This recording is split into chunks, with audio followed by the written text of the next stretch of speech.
कृष्णम, क्या हाल चाल। स्वागत है आपको हमारे इस खूबसूरत से प्यारे प्लेटफॉर्म कृष्णम इंस्टीट्यूट पे, जहां पर टीचर्स पढ़ाते हैं आपको न मार्कर से न पेन से बल्कि दिल से। तो आइए शुरू करते हैं। आज मैं पढ़ाने जा रहा हूं आपको डिविजिबिलिटी रूल। देखो, जब हम लोग छोटे क्लास में पढ़ते थे, जब हम लोग 5 और 6 में थे, तो हमने पढ़ा है डिविजिबिलिटी रूल 2 का, 3 का, 4 का, 11 तक हमने पढ़ा था, ठीक है ना। जब आप 7th में आए थे और जब आप 8th क्लास में आए तो आपको एक चैप्टर से मुलाकात हुआ, उसका नाम था प्लेइंग विथ नंबर्स। उसमें आप एंट्री ली तो स्टार्टिंग में तो कुछ वर्ड प्रॉब्लम्स आ गए, ठीक है ना, बट बाद में ये आया। और कुछ बच्चे समझते हैं कि बस डिविजिबिलिटी रूल क्या है, बस चेक कर लेंगे, हो गया। नहीं, आप अच्छे अच्छे क्वेश्चन से अपना पंगा पढ़ा ही नहीं। ये है कुछ ऐसे क्वेश्चन जो आपको जाल में फंसा लेंगे और आपसे नहीं बनेंगे।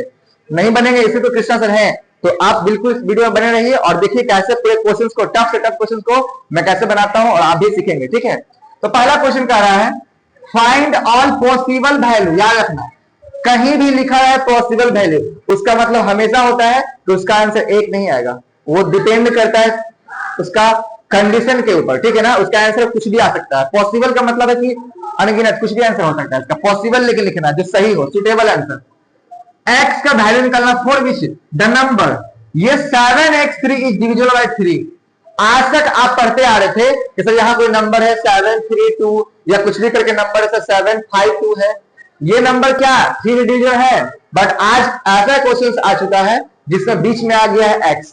अब तो आप फंस चुके। देखो, जिस बच्चे का फंडा बिल्कुल क्लियर है, जिस भी बच्चे ने कृष्णा सर का पहले वाला लेक्चर देखा है जिसमें मैंने बताया था डिविजिबिलिटी रूल कैसे आसान तरीके से बनाते हैं, बेसिक इजी वे में समझाया था, आप उस वीडियो को देख लेंगे। उसके बाद सेकंड पार्ट में इस वीडियो को देखेंगे, ठीक है। वो 6 का था, ये 8 वाला है, ठीक है।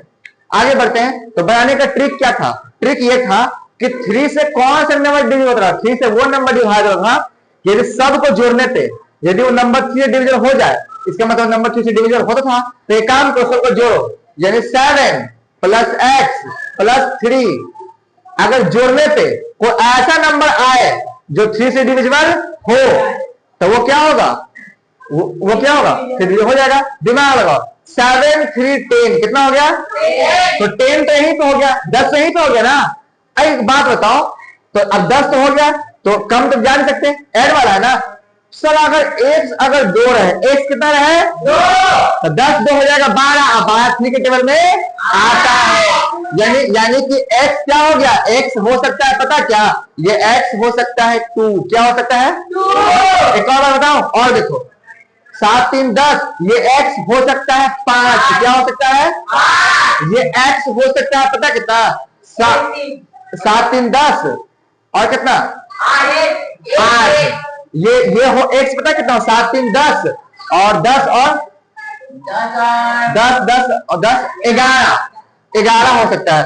सर इसमें बहुत सारे इनफाइनाइट नंबर आ जाएंगे। कितना आएंगे? Infinite number. लेकिन सुनो, क्वेश्चन में इतना मूर्ख नहीं हो। एक बात पहले बोल दिया है कि फाइंड ईच सच नंबर। इस तरह का सिर्फ और सिर्फ आप एक आंसर बताइए। तो इतना क्यों लिख रहे हो? लो, क्वेश्चन वाले को बोल दो कि आप 2 रुपया लीजिए और खुश रहिए। 2 रुपया में खुश रहिए। कुछ मतलब एक, आपने 1 बोला, हमने 1 दे दिया, अब खुश रहिए इसी में। आइए, क्वेश्चन हम लोग का बन गया। चलो सेकेंड नंबर क्वेश्चन में चलते हैं। सेकेंड नंबर क्वेश्चन में find all values of y for which the number 53y1 is divisible by 3। अब जो वही बच्चा इस क्वेश्चन को नहीं बना पाएगा, जो बच्चा एक नंबर का मूर्ख होगा, जो बच्चा किसी का होगा, ऐसे क्वेश्चन को बना के फेंक देगा। दिमाग लगाओ, 5 3 कितना? 8 8 1 9। तो y क्या हो कि नंबर 3 डिविजिबल हो? y 0। y कुछ रखो ही मत, y कुछ रखो ही नहीं, y 0। लो, अब बोला ईच है। लो, आप अब पिछले बार 2 रुपया, अब एक बार 1 रुपया नहीं मिलेगा। जाओ खुश हो, ऐसे हो गया सवाल। अब हम जा रहे हैं क्वेश्चन नंबर 3 सॉल्व करने। चलो क्वेश्चन नंबर 3 में, 3 नंबर है find the value of x for which x 8 is 6 divisible by 9। मैंने क्या बताया था कि 9 को लिख सकते हैं 3 into 3, यानी कि जो तुम दिमाग लगाए थे 3 के टेबल में, 3 के डिविजिबिलिटी टेस्ट में, वो दिमाग 9 में भी लगाओगी, क्योंकि ये 9 किसके खानदान का है? 3 के खानदान का है। यानी कि सर सबको जोड़ देते हैं, सबको जोड़ देते हैं। अब दिमाग लगाएंगे, फिर वहां के बाद दिमाग लगाएंगे। तो 8 6 14, दिमाग लगाओ। पता है कितना? 1 4, 1 कितना होगा? तभी में 14 4 18 तो डिविजन होगा, एंड 1 हो सकता है 4। एक पता कितना होना चाहिए? 1 होना 4, और दिमाग लगाओ। 8 से 14, 14 से कितना जोड़ेंगे? और बताओ। और 1 से 18 तो हो गया, फिर 27 आता है, यानी कि 14 पता कितना जोड़ेंगे हम लोग? 13। कितना जोड़ेंगे? 13। ये 13 भी क्या है? एक से वैल्यू हो सकता है। यहां बोल रहा है find number, find the number. अब कितना नंबर निकालना है पता ही नहीं है, तो कभी भी याद रखना है, बोलेगा कितना नंबर निकालना पता ही नहीं है, ज्यादा है 3 लिखना। कितना लिखना? 3। अब क्या होगा? आप दिमाग लगाओ।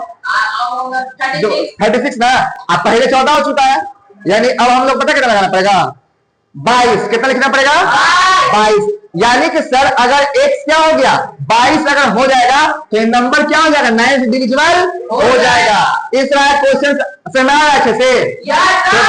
आप लोग अगर बच्चा को समझ में आ रहा है तो आप कमेंट जरूर करते रहिए, समझ में आ रहा है। आगे चलते हैं हम लोग।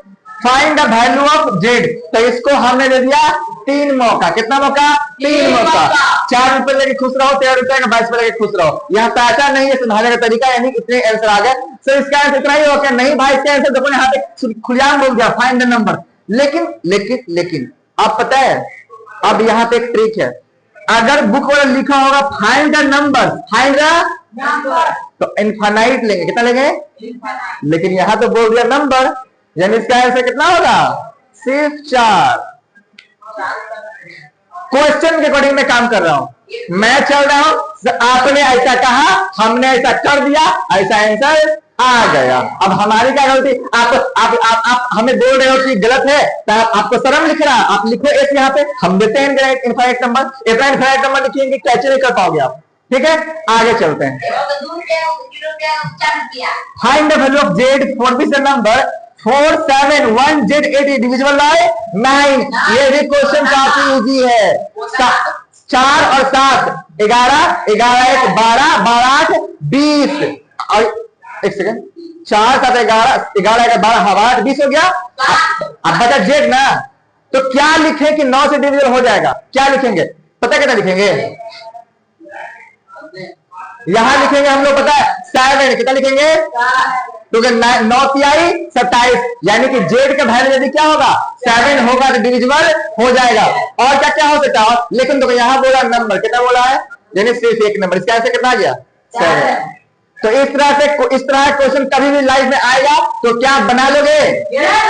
आप ऑनलाइन बच्चे आप लोग कमेंट करना कि सर हमें ये वीडियो से काफी हेल्प मिला, ऐसा क्वेश्चन नेक्स्ट बनाएगा तो बना डालेंगे। थैंक यू सर, मिलते हैं अगली क्लास में, तब तक टाटा बाय बाय।